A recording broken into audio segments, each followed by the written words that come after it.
It's July 17. Ukraine Media Center continues its operation. My name is Svetlana Chebrenko, and let me remind you that now we work in cooperation with Suspilne in this comfortable community space, Urban Space 500, and now we will discuss the new tactics of the enemy in the Black Sea Basin. Joining us online is Dmytro Pletenchuk, spokesperson for the Ukrainian Navy.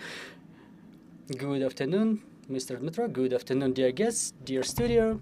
So the first question is about the withdrawal of the last guard ship from Crimea by our enemy. What can it be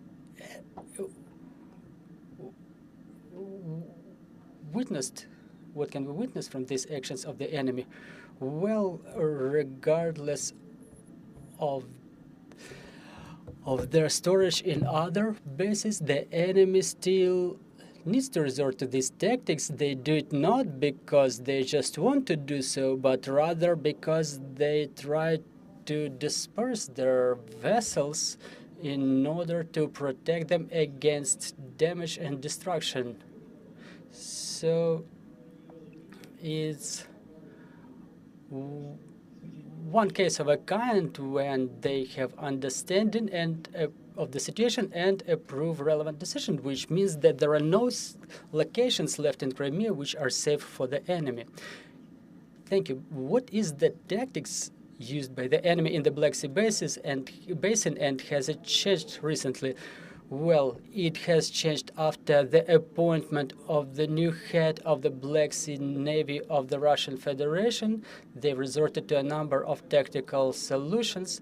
They've changed the naval vessels with the patrol aircrafts of different classes, including fixed-wing and rotary-wing and unmanned aerial vehicles.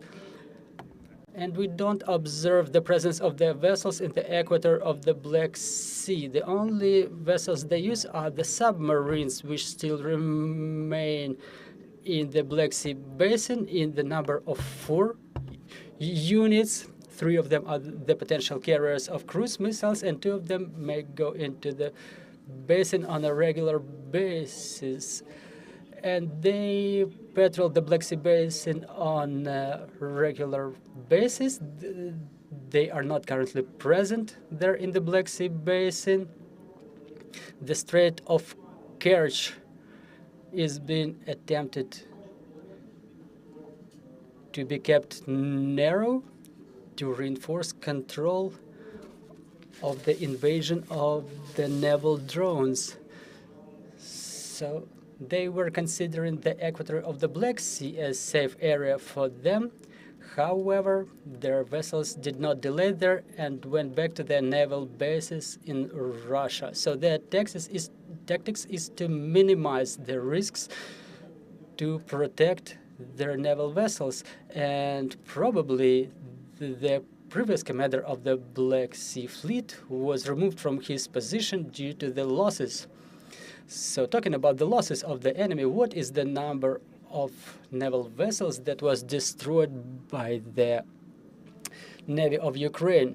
Well, total number amounts to 28, including the destroyed submarine Rostov-na-Donu that was destroyed in the dry dock. But again, what's important is the factor of not quantity, but also the quality. Some of the destroyed vessels were the carriers of the cruise missiles, the destroyed submarine that I've mentioned, plus 2 up-to-date vessels, Cyclone and Escort, that were destroyed in Crimea. So in fact, they represent all of the classes, starting from flagman that used to be a cruiser and ended with the rocket cutters that are used for patrolling, such as Raptor, Serna, Tuna. So the list is quite extensive. We observe that the enemy started launching the missiles from corvettes based in the Black Sea basin. What risk does it pose for Ukraine? Well, I'm not ready to confirm this information officially. It's been verified. However, they have such a technical capacity.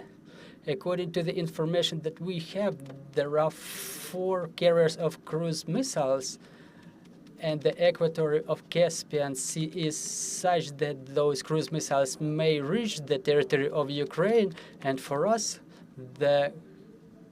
it doesn't complicate anything. It rather improves the time of our reaction because the Black Sea is closer for us.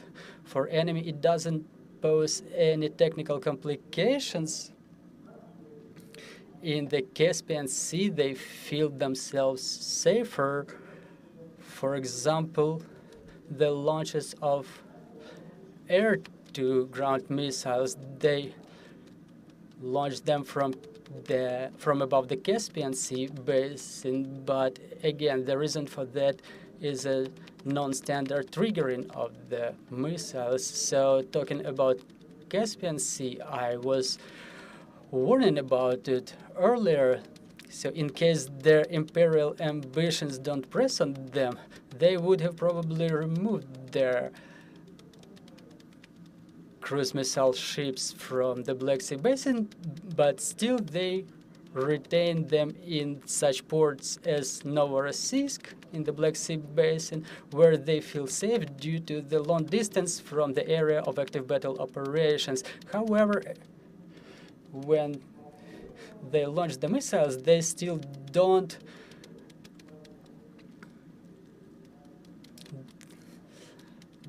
go too far from the safe harbor.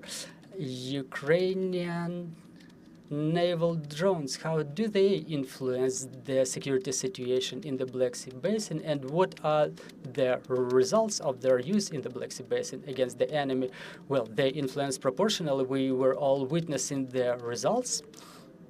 The Crimean bridge, dozens of ships that were sunk, distance mining, damaged ships. By the way, many vessels that are currently a part of the Black Sea fleet, they were repaired a number of times due to damage by the naval drones, so their influence is significant, and that's one of the reasons they're now hiding at their naval bases. They cannot come closer to our shores thanks to the Coast Guard artillery, and now even in the Kerch Strait, and even in the eastern part of the Black Sea, we still press on them using our naval drones. Thank you very much. Let's provide the opportunity for our journalists to ask their questions. Please. Thank you for your briefing. My name is Lorenzo Cremonesi from the Italian press, Corriere della Sera. Sir, well, as I follow carefully what you say, we can clearly proclaim that you have a total victory. I mean, the Black Sea was a star, the golden star of the Russian Navy in the area, and you push them out. So first question, I have a different question. Number one, can we say that there are no consistent, important vessels, military vessels, ships of Russia in the Crimea ports? This is the first question.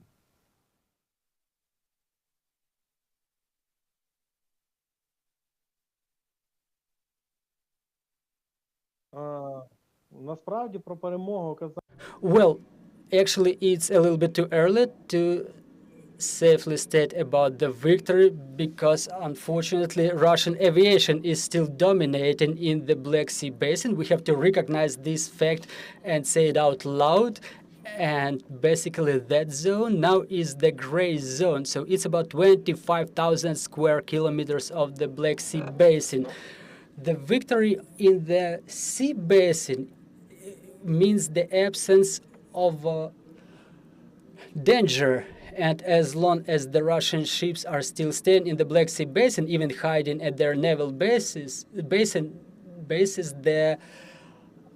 situation is still dangerous. It's too dangerous to go out in the sea, and victory in the sea would mean the opening of Ukrainian ports that are in fact currently either occupied or in the area that can be potentially damaged. For example, the ports of Mykolaiv region, the ports of Kherson region,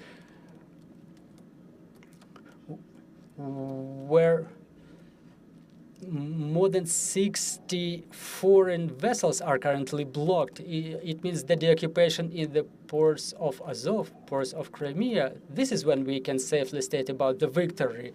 Now we are at the stage where the domination of the Russian fleet was stopped in the Black Sea basin.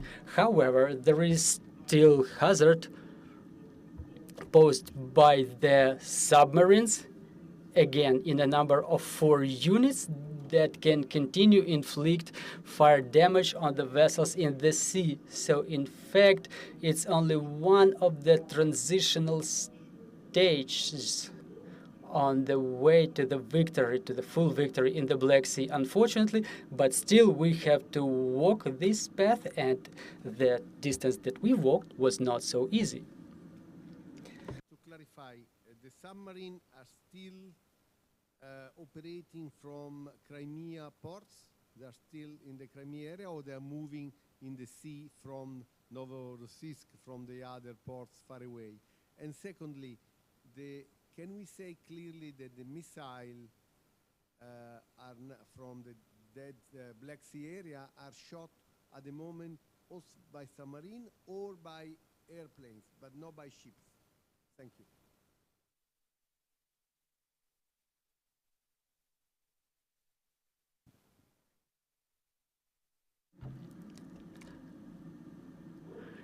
Well, the submarines are all based in the port of Novorossiysk.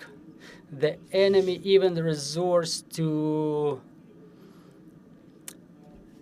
ruse, and basically they stay in the port without emerging.